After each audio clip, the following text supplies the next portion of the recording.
ನಮಗೆ ಯಾರು ಮುಖ್ಯಮಂತ್ರಿಯಾಗಿ ಮುಂದುವರಿತಾರೆ, ಯಾರು ಮುಂದುವರಿಯೋದಿಲ್ಲ, ಅಥವಾ ಸಿದ್ದರಾಮಯ್ಯ ರಾಜೀನಾಮೆ ಕೊಟ್ಟ ಮೇಲೆ ಯಾರು ಬರ್ತಾರೆ, ನಮಗೆ ಅದು ಮುಖ್ಯ ಅಲ್ಲ.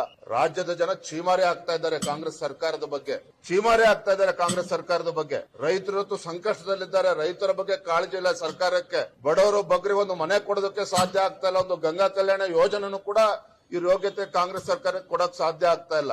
ಮುಖ್ಯಮಂತ್ರಿ ಸರ್ಕಾರ ಯಾರು ಇದ್ರೆಷ್ಟು ಬಿಟ್ರೆಷ್ಟು ರಾಜ್ಯದ ಜನರಿಗೆ ಯಾವುದೇ ಒಂದು ಬದಲಾವಣೆ ಅಂತೂ ಕಾಣೋದಕ್ಕೆ ಸಾಧ್ಯ ಇಲ್ಲ, ಅಭಿವೃದ್ಧಿನೂ ಕೂಡ ಕಾಣೋದಕ್ಕೆ ಸಾಧ್ಯ ಇಲ್ಲ. ರಾಜ್ಯದಲ್ಲಿ ಕರ್ನಾಟಕ ರಾಜ್ಯದ ಇತಿಹಾಸದಲ್ಲಿ ಮೊದಲ ಬಾರಿಗೆ ಕಾಂಗ್ರೆಸ್ ಸರ್ಕಾರ ಬಂದ್ಮೇಲೆ ಮೊದಲ ಬಾರಿಗೆ ಸರ್ಕಾರಿ ನೌಕರರಿಗೆ ಸಂಬಳ ಕೊಡೋದಕ್ಕೆ ಸಾಧ್ಯ ಆಗ್ತಾ ಇಲ್ಲ.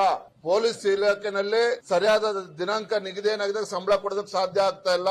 ಮೊನ್ನೆ ಮೈಸೂರಿನಲ್ಲಿ ಏನೋ ಘಟನೆಗಳಾಯ್ತು. ಇವತ್ತು ಎಲ್ಲಾ ಕಡೆ ಪರದಾಡ್ತಾ ಇದ್ದಾರೆ. ಇವತ್ತು ಇರಿಗೇಷನ್ ಡಿಪಾರ್ಟ್ಮೆಂಟ್ ಅಲ್ಲಿ 2-3 ತಿಂಗಳಿಂದ ಸಂಬಳ ಸರಿಯಾಗಿ ಆಗ್ತಾ ಇಲ್ಲ. ಎಲ್ಲಾ ಇಲಾಖೆಗಳಲ್ಲೂ ಕೂಡ ಇದೇ ಪರಿಸ್ಥಿತಿ.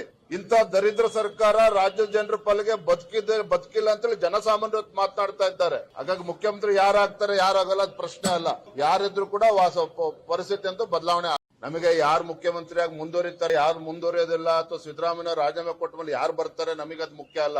ರಾಜ್ಯದ ಜನ ಚೀಮಾರಿ ಆಗ್ತಾ ಇದ್ದಾರೆ ಕಾಂಗ್ರೆಸ್ ಸರ್ಕಾರದ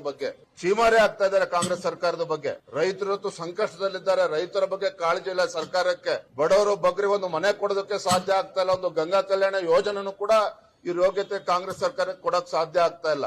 ಮುಖ್ಯಮಂತ್ರಿ ಸರ್ಕಾರ ಯಾರು ಇದ್ರೆಷ್ಟು ಬಿಟ್ರೆಷ್ಟು ರಾಜ್ಯದ ಜನರಿಗೆ ಯಾವುದೇ ಒಂದು ಬದಲಾವಣೆ ಅಂತೂ ಕಾಣೋದಕ್ಕೆ ಸಾಧ್ಯ ಇಲ್ಲ, ಅಭಿವೃದ್ಧಿನೂ ಕೂಡ ಕಾಣೋದಕ್ಕೆ ಸಾಧ್ಯ ಇಲ್ಲ. ರಾಜ್ಯದಲ್ಲಿ ಕರ್ನಾಟಕ ರಾಜ್ಯದ ಇತಿಹಾಸದಲ್ಲಿ ಮೊದಲ ಬಾರಿಗೆ ಕಾಂಗ್ರೆಸ್ ಸರ್ಕಾರ ಬಂದ್ಮೇಲೆ ಮೊದಲ ಬಾರಿಗೆ ಸರ್ಕಾರಿ ನೌಕರರಿಗೆ ಸಂಬಳ ಕೊಡೋದಕ್ಕೆ ಸಾಧ್ಯ ಆಗ್ತಾ ಇಲ್ಲ.